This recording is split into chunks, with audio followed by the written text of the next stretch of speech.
So one thing that I'm going to give you, because you need a comb to put the designs into the paper. I'm going to give everybody this blank credit card. Regular credit card will work too. And so as I said, you use combs to put in the design. So I have a lot of varieties of combs with different sort of spaces. These have thick, flat parts with spaces in between. And these you can get at like Hobby Lobby or other places. And it has, you know, certain design here, certain design here, certain design here. So a different design on every side. So I have a lot of these that I've accumulated over the time that I've been here. And so I'm going to keep those handy.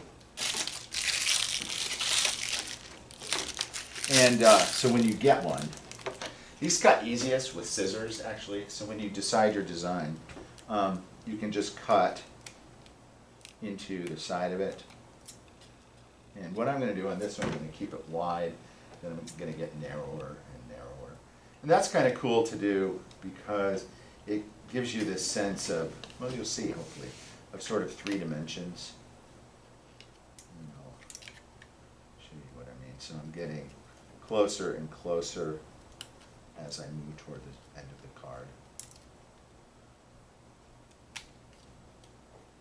And you want it deep enough so that it doesn't catch paint.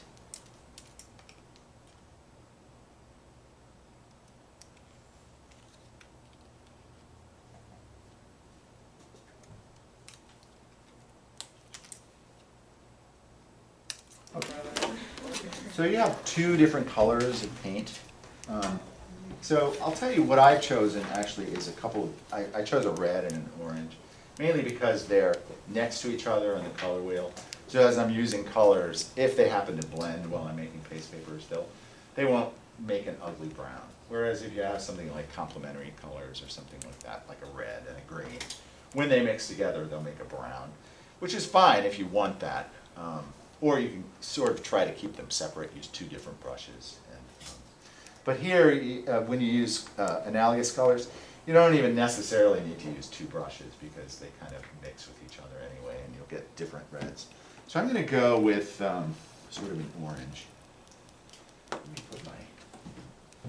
So I've mixed the methyl cellulose.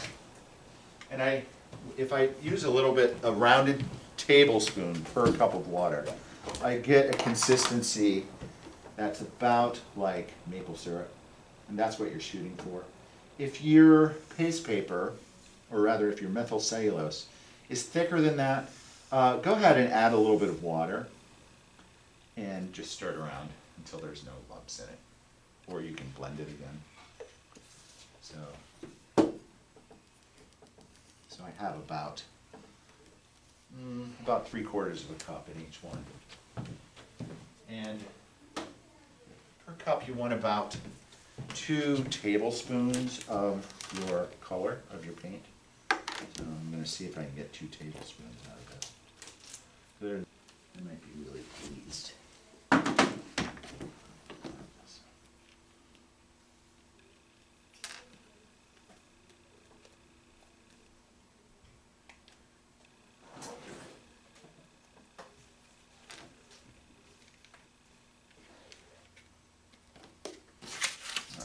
So about 2 tablespoons in each one. And each one is about 3/4 of a cup. I recommend, if you have an apron or something like that, your dad's t-shirt or your dad's dress shirt backwards or something, put that on, just because it can get messy. And then a couple of wet paper towels handy, just in case you get paint on your hand.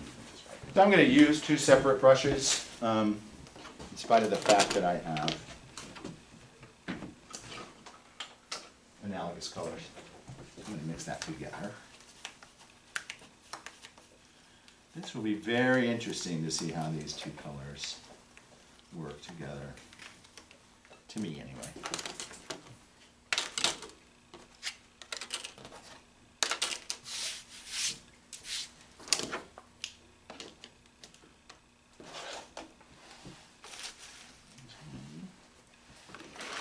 obviously you want to have your work area clear. So as I said, there's three separate designs that I want you to be familiar with. Okay, so I have my two colors here. And then I'm going to get some paper. All right, so once it's mixed, you're going to brush it on. I'm going to have a comb ready. And you want a thin, even layer. You don't want it so thin that it dries out by the time you're done. And I'm going to go as close to the edge as I can without going over.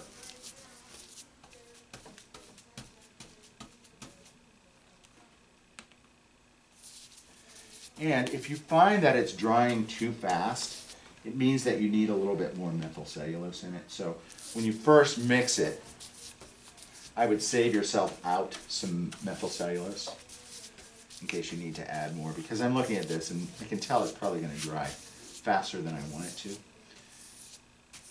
So you brush that out. Now, if you want to, you can get a roller, like a foam roller, and use that, and it gives you a smoother texture than the brush texture. I'm going to leave it half and half so that you can see the difference. And you take your comb. First one we're going to do is a wave. So a wave. One of the tricks is you don't want to use your wrist at all. You want to keep your wrist firm, thumb underneath, fingers on top. And you really want to use this motion rather than this motion. So I'm just going to drag it across the paper. The reason that you want a paper towel is with each sweep you want to get the paint off, because otherwise it sort of accumulates and makes thick parts that will crack on your paper. And so I'm just waving it like that. You can have wide waves or short waves, and I'll go ahead and do one more of these.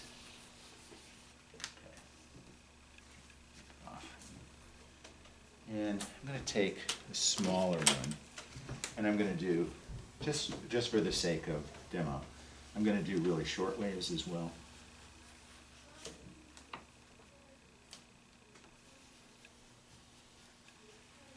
Meaning that they're just closer to each other. I'm going to go ahead and go to the edge of the paper without trying to get any on my table. So that's a wave. That's the wave pattern. Okay, and you can go short way, or you can go long way, or you can go diagonally. Any of those will work. Okay, so the next one. So we've done. What was that one called? Wave. Wave, right. The next one is, and by the way, I noticed that that actually was an okay consistency. It didn't dry too fast. If it's drying too fast, as I said, add a little more methyl cellulose. Because if it is dry, then when you comb it, you won't really see the white of the paper underneath.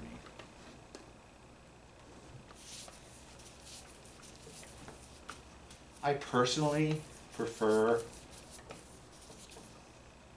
rolling it, but sometimes the brush strokes themselves are pretty interesting. So again, that's really a matter of personal choice. And I'm going just short of the edge of the paper.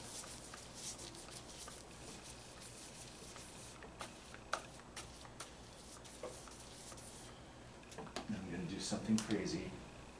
I'm going to use my orange roller and see what happens if I use that on this kind of magenta color. Oh, it's not bad. And I'm giving it really hardly any pressure at all. I don't want to push it off or get this too clunky. All right, so I have my color on. Now I take a comb, any comb, and this one is called the scallop. And a scallop is like making a bunch of threes on top of each other. Again, wrist straight. This is always pointing in a single direction. It's not going like this. It's going like this. Okay.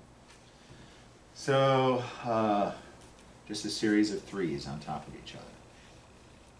This is called the scallop. Why is it called the scallop? I really don't know.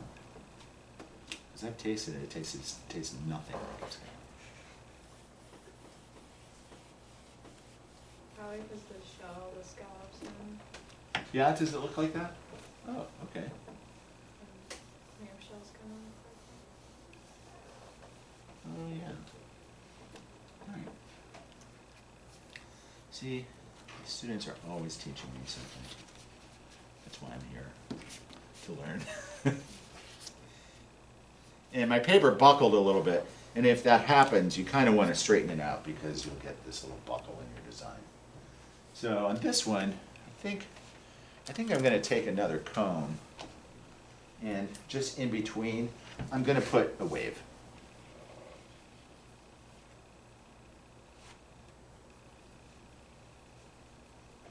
That's what this apron is for. All right.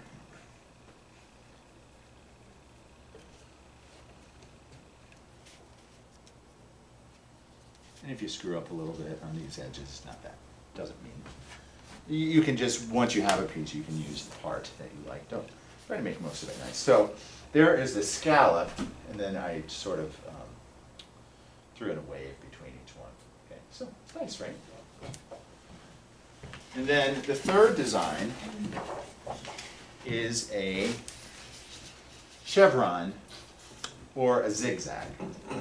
So again, I'm going to try something crazy. I'm going to put my paint on. Uh-oh, that's right. So if you get some on your table, I kind of recommend wiping it off right away, because then nothing will happen. We are now doing the chevron. So really what that is, it's a zigzag. And again, the trick is to keep it pointed in one direction so that the comb doesn't move from being flat against the wall that's in front of you. And so I'm doing some kind of thin ones. So you can see, so that's one that you might want to make, is that has little points if you want really thin lines.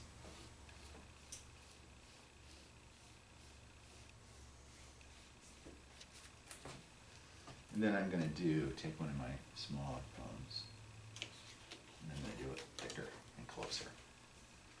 So you can really make it interesting by giving yourself a little bit of variety. Variety is a, in fact, you know what, I don't really like this thing, so I'm going to just go with that one. Variety is one of the principles of design, so variety in your paste papers makes it very interesting. Trick is on this to try to keep your points pointy. It's easy to get them rounded off like I tend to be doing right now.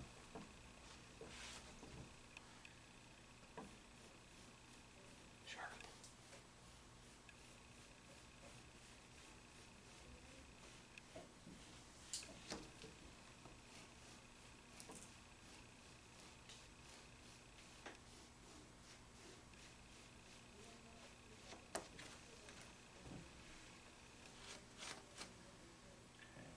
What is this done? So that's a chevron, just a zigzag. Okay, and again, remember that you can go short way, you can go a long way, you can go diagonally. And all of that, if you make changes like that, it will make your work more interesting. Sometimes if you have like a diagonal design on it, like for instance, this one is a chevron, that's a diagonal design. This one is a wave, that's simply straight up and down. So you can see that diagonal sometimes makes it a little more interesting. These are overlapping waves of different thicknesses. Chevrons that cross each other. So yeah, you can do that as well. You can make them cross each other, diagonally, vertically. So really just kind of play with directions. You might want to take one sheet at the beginning and just try some things. Crisscrossing, going diagonal.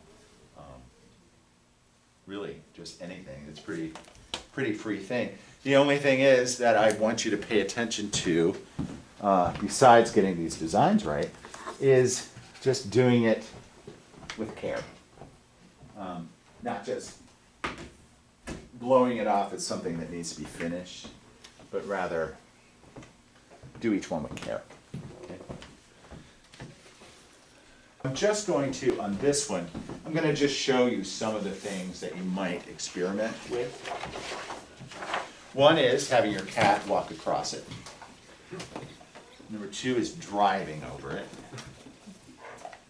Number three is, let's see. Okay, now I am gonna try mixing these reds and see what happens. For our identical ones, can we do obviously identical patterns, but the two different colors with the same pattern? Absolutely. Like natural and stuff, but the only thing that's 100% good, well, not even 100%, organic stuff isn't even 100% all the time, but it's just better to get that than other stuff. But it is pricier, so they keep Right. these poor people eating this poor food, and then they never get healthy, but they want you to be sick, so the hospitals and pharmaceuticals can make money off of you. Yeesh. So it's all a whole system, and it's kind of messed up. You're jaded. So then it's ironic that we'll eat fast food but not get a vaccine.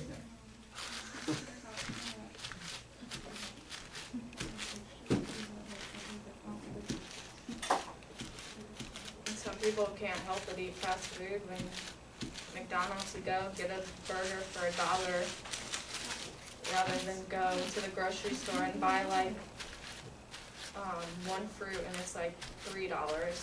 So some people are just stuck and they can't eat healthy, and then they keep getting sick. Right. Well, that's all very good information, and I'm going to take all of that into account. I actually have moved more toward organic food. That's good, yeah. You know, grass-fed meats Yeah. that are local and stuff like that. But Yeah. you can also, let's see if I can do this without making a total mess.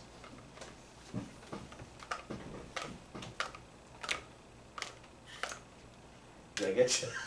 Not yet. Okay. So you can kind of splatter onto it. You can take a toothbrush. Let me see if I have something that might work. Were you joking about having your cat walk across it? Because it's something that I've experienced before and it wouldn't be hard to happen again. Well, it might be interesting, but the problem with that is that the cat will then have paint on Oh yeah. their feet Yeah. and then get it everywhere else. I might have some mini human handprints on mine. So you can kind of flick color onto it, and that might make it interesting. So that's kind of cool, right? So, yeah, I encourage you to sort of experiment. I have something.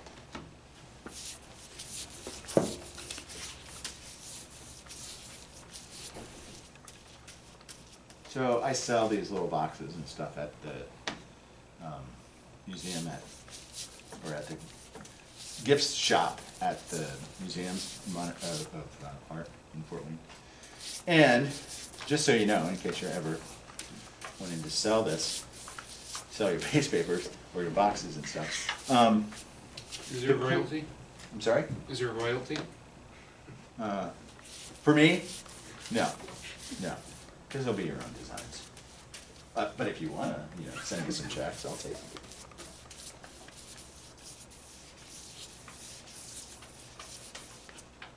But the color is just not rich enough for me, to be honest with you. That's the problem with it. I'm going to throw some of this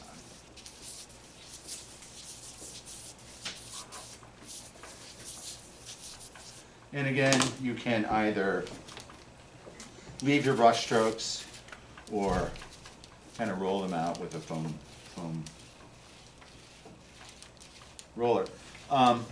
I do want to tell you that you want to work fairly quickly because you don't want to let the paint dry on the paper, because if it does, then you won't get the white shining through. So work fairly quickly. And what else? Yeah, and as I said, if it's drying too fast, then just add a little bit more methyl cellulose to your mixture. So yeah, you can do things like take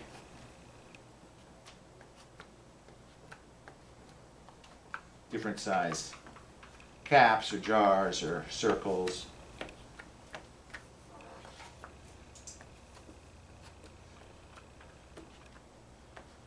Don't forget about the edges of the design as well, because the edges in some cases will show in the paper.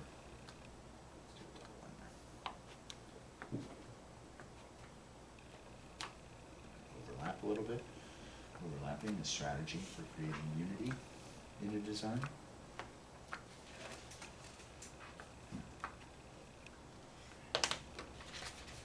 So you get a paper like that. So there's lots of things that you can try. Again, I might go online and just look at case papers. Can I set that in front of you?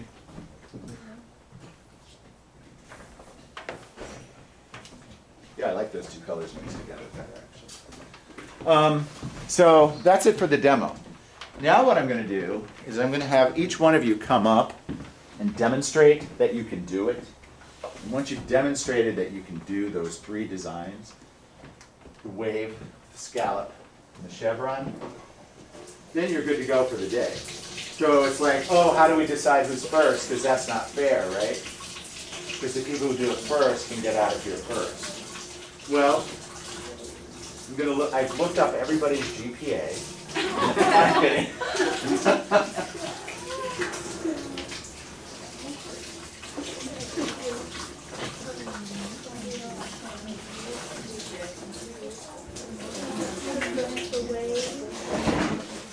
Now I'm gonna I'm gonna create a little hat full of numbers, and then that will give us the order of who goes when.